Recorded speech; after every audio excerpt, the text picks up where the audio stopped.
السلام علیکم ورحمۃ اللہ وبرکاتہ۔ محترم احباب و اخوات، امید کہ آپ سب خیر و عافیت سے ہوں گے۔ اللہ تعالیٰ آپ سب کو خوش و خرم رکھے، ہر آفات و مصائب سے محفوظ فرمائے۔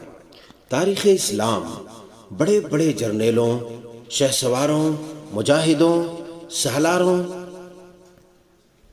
کے عظیم الشان کارناموں سے لبریز ہے۔ ہر جانباز، ہر شہسوار اپنے میں خود ایک عظیم مثال ہے۔ ہر ایک کی سیرت طیبہ انتہائی شفاف اور روشن ہے۔ انہی میں سے آج ایک عظیم جنگجو، جانباز شہسوار، بیت رضوان میں شامل ہونے والے ایک عظیم المرتبت، رب کی رضا حاصل کرنے والے ایک عظیم الشان سردار کی سیرت طیبہ کا ہم ذکر کرنے جا رہے ہیں۔ ہجرت مدینہ کے دن جنہیں اسلام قبول کرنے کا شرف حاصل ہوا، سورہ مریم کی ابتدائی آیات کی تعلیم حاصل کی، نبی کریم صلی اللہ علیہ وسلم کے ساتھ 16 غزوات میں شریک ہونے کا شرف حاصل کیا، جن کے بارے میں سرور کونین صلی اللہ علیہ وسلم نے فرمایا تھا تم مشرق کافور بنو گے۔ مدینہ منورہ سے دور مرو شہر میں جنہوں نے اپنی آخری سانسیں لیں اور اپنی جان آفریں کے سپرد کر دیا، جو عظیم الشان مرتبے پر فائز تھے، جو ایک ممتاز پاکیزہ دل سردار، جسے اللہ تعالیٰ کی نظر عنایت خیر و برکت کے دامن میں لے آئی، تاکہ ان کا شمار ان پسندیدہ افراد کے ہر اول دستے میں ہو جو ایمان کی نعمت سے سرفراز ہوئے تھے۔ یہ عظیم المرتبت جواں مرد شہسوار جانباز ہجرت کے روز شہرت کے افق پر ظاہر ہوا۔ یہ وہی دن ہے جس دن سے تاریخ اسلام کا آغاز ہوا۔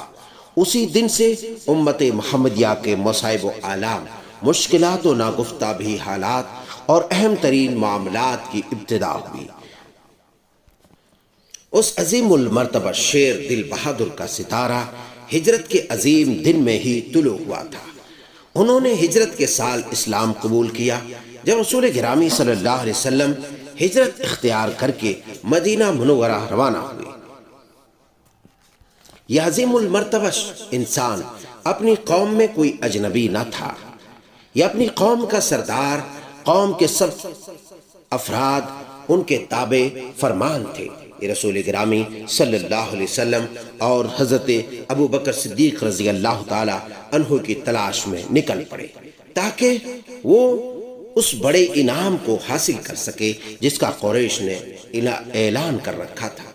جب وہ رسول گرامی صلی اللہ علیہ وسلم کے سامنے آیا، آپ صلی اللہ علیہ وسلم سے ہم کلام ہوا تو متاثر ہو کر اپنی پوری قوم سمیت اسلام قبول کرنے کی سعادت حاصل کر لی۔ مخالفت کے جذبات ماند پڑ گئے، قریش سے قطع تعلق کر لیا اور ان کی طرف سے انعام کی پیشکش کو یکسر بھول گئے۔ یقیناً آپ کے تجسس میں اضافہ ہو رہا ہوگا، کیوں نہ ہو، جن کے لیے اس قدر ستائشی کلمات اور اس قدر محبت، جواں مردی، ایمانداری کے ملے جلے جذبات کے اس قدر اہتمام کیے گئے ہوں، ان کا نام سننے کے لیے آخر انسان بے چین کیوں نہیں ہوگا؟ اس کے جستجو میں اضافہ اور تجسس میں اضافہ کیوں نہیں ہو رہا ہوگا؟ تو آئیے اب ہم اس عظیم بہادر، ہونہار، دلیر، جواں مرد، سردار، شہسوار، صحابی رسول صلی اللہ علیہ وسلم کے قابل رشک سیرت سے پردہ اٹھاتے ہیں اور ان کا نام نام اسم گرامی آپ کی سماعتوں کے حوالے کرتے ہیں۔ ان کا نام نام اسم گرامی ہے ابو عبداللہ بریدہ بن حصیب بن عبداللہ الاسلمی رضی اللہ تعالی عنہ۔ آئیے ہم مزید ان کے ایمان لانے کے واقعات کا مشاہدہ کرتے ہوئے رسول گرامی صلی اللہ علیہ وسلم کے روبرو ان کی عطربیز لہروں سے لطف اندوز ہوتے ہوئے اپنے قلوب و اذہان کو شاد کام کرتے ہیں۔ امام بہقی علیہ الرحمہ سیدنا بریدہ بن حصیب رضی اللہ تعالی عنہ کے حوالے سے بیان کرتے ہیں کہ جب قریش نے اعلان کیا کہ جو بھی نبی کریم صلی اللہ علیہ وسلم کو ہمارے پاس پکڑ کر لائے گا اسے 100 اونٹ بطور انعام دیے جائیں گے، مجھے لالچ نے انگیخت کیا۔ میں اپنے قبیلے بنو سہم کے 70 افراد کو لے کر آپ صلی اللہ علیہ وسلم کی تلاش میں نکل کھڑا ہوا۔ میں آپ صلی اللہ علیہ وسلم سے ملا۔ آپ صلی اللہ علیہ وسلم نے ارشاد فرمایا، تم کون ہو؟ میں نے جواب دیا، میں بریدہ ہوں۔ نبی کریم صلی اللہ علیہ وسلم نے سیدنا حضرت ابو بکر صدیق رضی اللہ تعالی عنہ کی طرف دیکھا اور فرمایا، خیر ہے، ہمارا معاملہ پرامن ہے، خطرے کی کوئی بات نہیں۔ پھر آپ صلی اللہ علیہ وسلم نے دریافت فرمایا، آپ کا تعلق کس قبیلے سے ہے؟ میں نے عرض کی، بنو اسلم سے ہوں۔ آپ صلی اللہ علیہ وسلم نے فرمایا، یہ اطلاع ہمارے لیے سلامتی کا پیش خیمہ ہے۔ پھر آپ صلی اللہ علیہ وسلم نے فرمایا، بنو اسلم قبیلے کی کس شاخ سے ہو؟ میں نے عرض کی، بنو سہم سے۔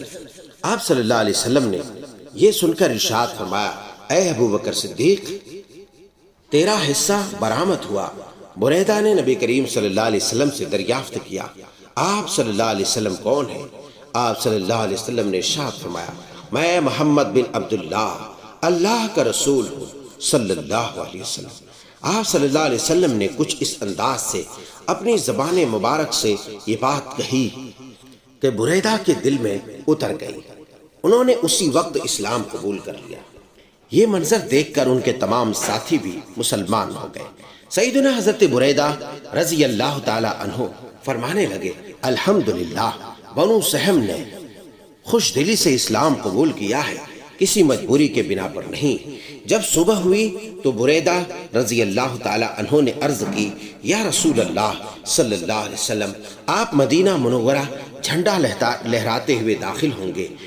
انہوں نے اپنی پگڑی اتاری اور اسے نیزے کے ساتھ باندھ کر پرچم تیار کر دیا اور اسے اٹھائے ہوئے رسول گرامی صلی اللہ علیہ وسلم کے آگے آگے چلنے لگے اور اسی حالت میں مدینہ منورہ میں داخل ہوئے۔ سبحان اللہ، سبحان اللہ۔ سعادت کی آنکھیں بریدہ رضی اللہ تعالی عنہ کو دیکھتی ہی رہ گئی۔ شاید سعادت بریدہ بن حصیب رضی اللہ تعالی عنہ پر اس سے پہلے روز سے ہی سایہ فگن ہو گئی تھی۔ جب ان کی ملاقات رسول گرامی صلی اللہ علیہ وسلم سے ہوئی، اسلام قبول کرنے کی وجہ سے کمال درجے کے فضل و شرف نے انہیں اپنے دامن میں لے لیا تھا۔ سعادت کی نعمت بے صورت تمام ہوئی کہ وہ خود اور ان کے تمام ساتھی مسلمان ہو گئے۔ وہ انہی گھروں کے چشم و چراغ تھے۔ وہاں صحرا میں رسول اللہ صلی اللہ علیہ وسلم نے عشاء کی نماز پڑھی۔ ان تمام خوش نصیبوں نے آپ صلی اللہ علیہ وسلم کے اقتداء میں نماز ادا کی۔ یقیناً بریدہ رضی اللہ تعالی عنہ نے اپنے دل میں ابتدائی لمحات ہی سے ایمان کی لذت اور حلاوت محسوس کر لی تھی۔ انہوں نے اپنی پوری توجہ رسول اللہ صلی اللہ علیہ وسلم پر مرکوز کر دی تھی تاکہ اسلام کے بارے میں کچھ سیکھ سکے اور ایمان کے بعض ارکان کی تعلیم حاصل کر سکے۔ رسول اللہ صلی اللہ علیہ وسلم نے سیدنا حضرت بریدہ رضی اللہ تعالی عنہ کو سورہ مریم کی ابتدائی آیات کی تعلیم دی۔ نیز آپ صلی اللہ علیہ وسلم نے ان کے لیے اور ان کی قوم کے لیے خیر و برکت کی دعا کی۔ سیدنا حضرت ابو بکر صدیق رضی اللہ تعالی عنہ بریدہ بن حصیب رضی اللہ تعالی عنہ کے اسلام قبول کرنے اور ان کی قوم کے بابرکت ہونے کی تعریف کرتے ہوئے ارشاد فرماتے ہیں، یا رسول اللہ صلی اللہ علیہ وسلم، بریدہ اپنی قوم کے حق میں بہت بہتر اور بڑا ہی بابرکت ثابت ہوا ہے۔ ہم ان کے پاس سے اس رات گزرے جب ہم مدینے کی طرف ہجرت اختیار کرتے ہوئے نکلے تھے تو یہ اور ان کے تمام ساتھی مسلمان ہو گئے۔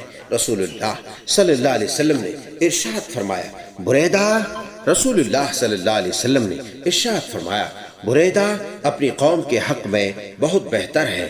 انہوں نے اپنی قوم کو معزز بنا دیا۔ قوم میں وہ شخص بہتر ہوتا ہے جو اپنی قوم کا دفاع کرے۔ بشرطے کہ اس معاملے میں گناہ کا مرتکب نہ ہو، کیونکہ گناہ میں کوئی خیر و برکت نہیں۔ پھر بریدہ رضی اللہ تعالی عنہ اپنی قوم کے علاقے میں واپس چلے گئے۔ انہوں نے اس رات قدر قرآن کریم کی تعلیم حاصل کر لی تھی۔ پھر غزوہ بدر اور احد کے مارکے گزر جانے کے بعد حضرت بریدہ رضی اللہ تعالی عنہ رسول اقدس صلی اللہ علیہ وسلم کی خدمت عالیہ میں حاضر ہوئے اور بقیہ سورہ مریم کی تعلیم حاصل کی۔ پھر رسول اللہ صلی اللہ علیہ وسلم کے ساتھ مدینہ منورہ میں سکونت اختیار کی۔ رسول اللہ صلی اللہ علیہ وسلم کے شانہ بشانہ بقیہ تمام جنگوں میں حصہ لیا۔ اس عظیم المرتبت غازی، شہسوار، جنگجو، جاباز کے متعلق صحیح بخاری اور صحیح مسلم میں سیدنا حضرت بریدہ رضی اللہ تعالی عنہ کی مرویات مروی ہیں کہ انہوں نے رسول اللہ صلی اللہ علیہ وسلم کی قیادت میں 16 جنگیں لڑی۔ امام مسلم علیہ الرحمہ نے اپنی کتاب صحیح مسلم میں حضرت بریدہ رضی اللہ تعالی عنہ کے حوالے سے روایت بیان فرماتے ہیں۔ روایت بیان فرمایا ہے، کہتے ہیں کہ رسول اللہ صلی اللہ علیہ وسلم نے 19 جنگوں میں شرکت کی اور ان میں سے صرف 8 میں باقاعدہ لڑائی لڑی۔